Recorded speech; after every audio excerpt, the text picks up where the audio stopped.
News, there's a growing number of voters who are identifying with the MAGA movement. From January 2024, it was 20%.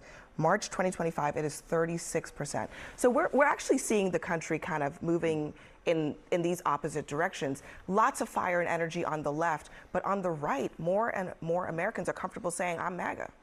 Oh, yeah. Well, I think a lot of people, a lot of Republicans used to think of themselves as just, average Republicans, and they've really come to respect and appreciate what Donald Trump is doing. I think the immigration issue alone is causing a lot of people to feel closer to Donald Trump than maybe they ever felt before. So I'm not surprised by that finding. I referenced it earlier, but there's also other polling. Very young people, 18 to 21, are feeling more conservative, even as 21 to 24 are feeling less. There was a bit of a split in that generation, but you can see people flowing in different ways here, and it's quite interesting. I actually think the common thread among it all is if you perceive authenticity out of a politician, you tend to gravitate towards them. That's why Trump is popular. I think it's why AOC is popular too. She doesn't appear to be a scripted puppet, neither does Trump, and you can see the crowds they draw. Would you ever imagine that we're sitting here debating whether we should deport criminal gang member aliens from this country? I mean, the Democrat Party's at a 21% approval rating. They could get to zero pretty soon if they continue on this path. Look, I'm a legal immigrant to this country. I came here legally with my family. It's disgusting to watch this country reward people who skip the line, let alone criminals, people who are gang members, affiliated to terrorist organizations. And we have the radical leftists wanting to bring them more into the United States. It's insane.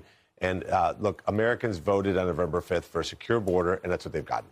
Can someone explain to me what the hell's going on with the Democratic Party? You saw from the intro, you saw clips, you saw two clips. One was them marveling at the fact that more Americans are more identifying with the MAGA movement. And I talked about this a long time on this channel, talking about how MAGA is essentially a centrist movement, that its core ideology isn't really based in a preferential approach. It's merely based on outcomes, right? Donald Trump said it all the time. It's a party of common sense, right? That's what MAGA is. And this is why you have some people like Batia who identify herself as a MAGA leftist. Yes, you heard me correctly, a MAGA leftist. I think that's the only leftist we seem to like around here, because we all can agree that politics, it has to be done in the best interest of the nation and the citizens of a country. And right now, what the Democratic Party is doing, I see no benefit to the American people of what they're doing right now. They're fighting so desperately for foreigners who essentially can't do nothing for them, right? But you know the game. We know the game. Democrats benefit from illegal immigration because they're letting these people vote. They can use these people as pawns to justify getting more taxpayer money to fund their system. Oh, look, we have all these people. We need taxpayer money. They can play on the sympathy of certain people using these people. Illegals are a political benefit for the Democratic Party, and they will risk the interests of the American people to keep them in this country. Here's Scott Jennings. Democrat U.S. senators are literally going to other countries to bring illegal aliens back to the United States. I've never seen this kind of political malpractice going on here. Unreal. Keep going, but unreal. And this is what Van Hollen requests meeting with President Bukele to discuss returning Kalmar Garcia to come back with him. Make that make sense. And as you saw from the intro, I think the biggest reason why people are identifying with Donald Trump is because of the fact that he kept his promise with deportation. Last night, I heard that Biden made a speech, and many people weren't impressed with the speech. He talked about how Republicans are going to cut Social Security, but gave no evidence of them cutting Social Security, right? And it just shows the Democrats do not operate in the best interest of the American people. They operate in the best interest of themselves and their political party, and illegals are a part of their political calculus to maintain political dominance. But I digress. I want to show you this clip of Hakeem Jeffries talking about how Donald Trump's administrators must be held in contempt of court because they don't want to bring back this illegal Salvadorian immigrant back into the United States of America. To intensify the pressure on the Trump administration to comply with the Supreme Court's directive, and the Supreme Court and/or the federal district court actually needs to enforce its order. And the vehicles that are available for the court to do that relate to contempt. And that contempt can be directed at a variety of different members of the Trump administration, including but not limited to the Secretary of State and or his or her designees, and the Secretary of Homeland Security and or his or her designees for the court to determine. It sounds like you're saying you think the court should hold some members of the administration in contempt. Anyone else you want to mention there? Well, I think what the court needs to do is to set a deadline as it relates to compliance with the quasi-directive that came down from the Supreme Court related to returning Mr. Garcia. Specify that and then make sure that it happens. And at the same period of time, I think, as you've seen, and there's been some great leadership from Senator Chris Van Hollen, who apparently indicated earlier today that either his constituent is returned or he plans to go to El Salvador himself.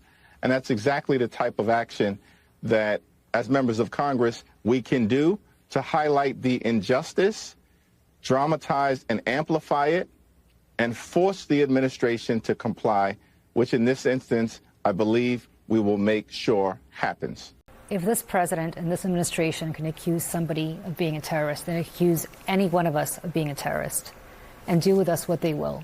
There's due process that exists in this country for everybody. And the fact that this man received no due process, he was effectively disappeared to a foreign country, a country which he came from, which he was basically got It's not a foreign country. He lives there. Excuse me, no, he does not live there. He's a citizen of El Salvador. Scott, excuse me, he got asylum in this country. He's a citizen. Scott, does he have asylum? Excuse me, let me finish. No, he doesn't. No, it's not that he. Okay. Sorry, it's not that he got asylum. He got a judge to say that he could not be. Does he have back. a deportation order? Excuse me, he could not be. Can you let me finish? He could not be. He could not be rendered back to El Salvador because he was at risk of being harmed in El Salvador. That is what a federal judge. That is what a federal judge. By who? Who was he at risk of? Excuse me. That was what a federal judge said. He could not be deported. Who could he be at risk by? I don't know. But rival gang. No. Excuse me, Scott. Excuse me. Stop. Do you really believe that this guy's an MS-13 member? Because I've got two heads of state telling me that they believe it. Oh, okay. Your heads of state. Okay. Barack Obama said that. Find somebody that loves you as much as Democrats love terrorists, illegal immigrants. Yeah, because this is baffling to me. This is like, it's crazy to me. Who's going to pick our cotton? Somehow Americans are at risk when we deport criminal illegals. Make it make sense. And Democrats don't understand how bad this makes them look. Some people think 21% approval rating for the Democratic Party is still too high for them. This is why Donald Trump is more popular than their entire party. Because he positioned himself, and that's what Scott Jennings said to his point in the clip, is that people love authenticity. And we know Democrats, you're not authentic. When you sit here pretend that, oh, no, we are for Americans, it's just we're for everybody else, you for nobody. You for nobody. You for yourself. And you see these illegals as pawns in your little game. Miller has this 40-second clip that I think I want to go over. And it kind of encapsulates the problem with how the media reacts to it. Because I told you, like, I made my videos already. But journalism has become activism. It has. No, like that. Like, if you disagree with that, please let me know in the comment section. I want to know people another opinion about this. But I truly believe that journalism has become activism. If you look at you look how they portray the news, they don't inform you about anything anymore. Like, you just saw the panel.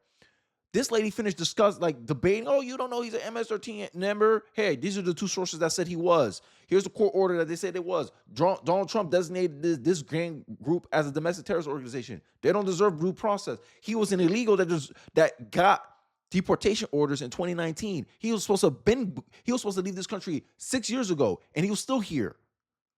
He wasn't following process. He already got due process and still trying to make excuses for why we should return him back to this country and make it make sense. And I just wish we lived in a country where the media gave 1/10 a damn as much about Americans who were murdered and brutalized and savagely killed, beaten to death, as they did about whether illegal aliens that we all agree are illegal aliens should get 1 million days in court and 1 million trials and 1 million this and 1 million that. There's 15 million illegal aliens that violently enter the country. If every one of them got the trial that you're asking for, it would take us centuries to remove them. Centuries. We'd be talking about this in 300-400 years. Their great-great-great-grandchildren would be the ones representing them in court. That's how long it would take. Illegal aliens who come to our country have to be removed, and they have to be removed quickly, and that is an essential component of having something that we like to call a country. And I just wish we lived in a country where the Eloquently put. Eloquently put. They don't like Democrats don't respect this country. I'm starting to come to that conclusion. Let me know what conclusions you're coming to, because I think many Americans are starting to get tired of the Democratic Party, right? For one, right? They're talking about the Social Security cut. I know I'm going all over the place, but it just speaks to my main issue with the Democratic Party. I call the Democratic Party the party of pretenders. They pretend they're doing something good. They're pretending they're fighting for something righteous, but in reality, it's just a mask to cover up their political intentions. This is all political theater, political drama. And this clip, this little segment here is a prime example of what I'm talking about. Democrats have been fear-mongering because Joe Biden's speech was talking about Social Security, no due process, yada, yada, yada. I didn't watch his speech. I didn't even know the speech was happening. Yeah, surprise, aren't you? And we're going to hone in on this Social Security cut, and Cuomo's going to ask this guy, Raskins, a very simple question. What evidence do you have of Social Security? Look how he responds. I understand where you're arguing on the facts with this. That's why I don't understand the motivation behind former President Biden coming out and saying Trump's coming for your Social Security. When they ask him about the benefit structure for any of the entitlements, he says, I'm not going to touch it. And we don't know about anything in the budget negotiation where they want to change the benefit structure. Why scare people with he's coming for your Social Security? Well, you know, I can't say for sure about Donald Trump, but I'll tell you with 100% certainty, Elon Musk is coming for your Social Security. The guy called it the greatest Ponzi scheme in the history of the world. He clearly wants to take down Social Security. They've already sacked 7,000 workers at Social Security. It's impossible to get through on the phones. They tell you, well, just go to the offices, but they're trying to close dozens of Social Security offices around the country. So that's not made up. That's just reality. They're proud of that. So Donald Trump seems to have savvier political instincts about Social Security than Elon Musk and the right wing, which has been trying to privatize it for decades. But I'm telling you right now, and I'm willing to stand on this, your Social Security is not safe with these people in charge of the government. You see how he flounders? Think about it this way. Privatization is just a different way of doing Social Security. When you die, your Social Security, that's it. It's gone. Like, one of the benefits, and this is one of the arguments why some conservatives argue that we should privatize Social Security, is that if something were to happen to you, your Social Security or whatever taxes you've been paying into Social Security, it could get passed down to one of your descendants or whoever you want as your beneficiary. How they're currently set up is you paid Social Security, and let's say you die before retirement age, that's it. You just gave the government free money for nothing. Right? That's one of the trade-offs. That's what I'm saying. Every solution has a trade-off. Right? But the problem is that people always want something done about Social Security. Then when someone tries to attempt to do something about Social Security, everyone screams. If Social Security stays the same, millennials and younger will have no, like, we're not going to benefit from Social Security. Right now, our taxes are funneling Social Security for the people behind us. Now I hear it. Everyone's going to talk about how government and politicians touch the Social Security, and this is why future generations have to pay for previous generations' Social Security. I don't care. I just know the situation that I was born into, that in no realistic manner, me as a young millennial, a 29-year-old millennial, should expect Social Security. This is why I manage my own retirement fund, because I'm not going to sit here relying on Social Security. I can't. It's impossible. And this is the folly of this scare tactic from the Democrats. The Democrats know that they can't run on the issues anymore. They know that they've been thoroughly exposed. They know that they play on people's emotions to either gaslight or trick them into supporting their party. This is why you have the great walkaway movement, because people are starting to realize, oh, Democrats got me scared over nothing, over exaggerated problems, over coulda, woulda, shouldas. Donald Trump's going to put you back in chains if he wins, remember? This is the Democratic Party. They talk about Donald Trump running on fear, but that's a confession on the Democrats' part. They run on fear. Look at every platform the Democrats run on. Look at Kamala Harris, who just recently lost the election. Look how she ran. She ran on, oh, he's going to be a dictator on day one. Has Donald Trump acted like a dictator? Hell, the federal courts, in my opinion, acted more like dictators than Donald Trump did, trying to become an obstacle. And many Americans are starting to see that Democrats are in the way of American progress. And I think this is kind of the bad political branding of the Democratic Party, to the point where you got some people even claiming that they're MAGA leftists because of how bad the Democratic Party is. And this clip here is going to exonerate, is going to kind of show an example of what everyday Americans could be thinking. Let's take a look. Listen, folks, I'm sick of the Democrats. Who else is sick of the Democrats? Because I'm sick of them. It's like I'm watching them fight hard to destroy the country. Like, I watch reporters ask Chuck Schumer 10, 15 times to condemn what is happening against Tesla employees, Tesla drivers, who are Democrats. He wouldn't even condemn it. There's no leadership right now with the Democrats. If anything, it's like they're all promoting the violence. What is wrong with you guys? Where are you getting your marching orders from? They all acted on their own, it seems like. And Democrats fall into this following that they so used to it. They're not used to calling out or holding their own side accountable. Where you're arguing, especially when Josh Shapiro, when he got his house damn near attacked, firebombed.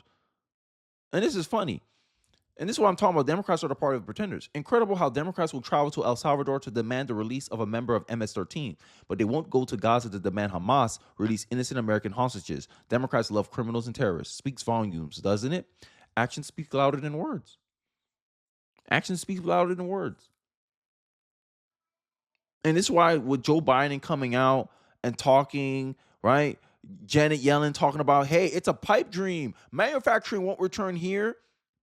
Former Treasury Janet Yellen claims that revitalizing America's manufacturing base is a pipe dream. And this is why a lot of liberals that I'm seeing online criticize Trump over his tariffs for China, which I heard, don't quote me, I heard is 245% now, tariffs on China.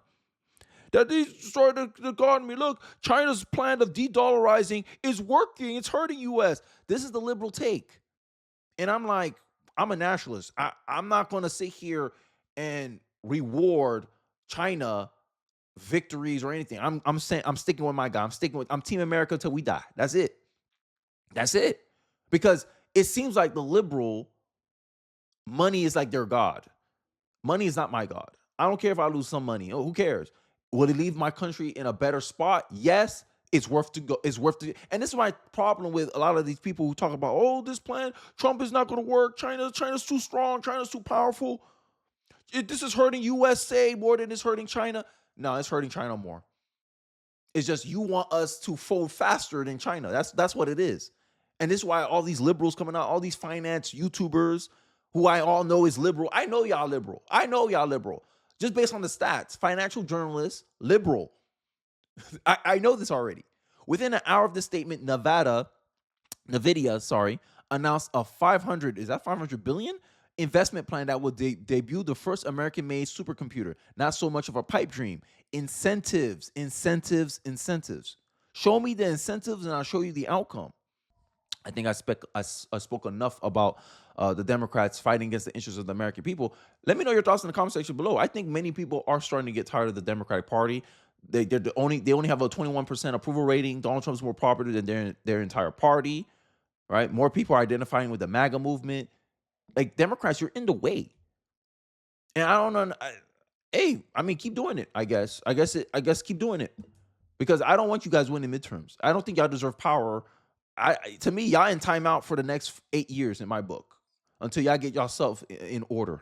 But I digress. Let me know your thoughts and perspective in the comment section below. I'll be interested to hear what you guys have to say. Don't forget to like, comment, subscribe. Please share this video if you feel so inclined. It really does help me out in the algorithm. And I'll catch you guys on the next one. Peace.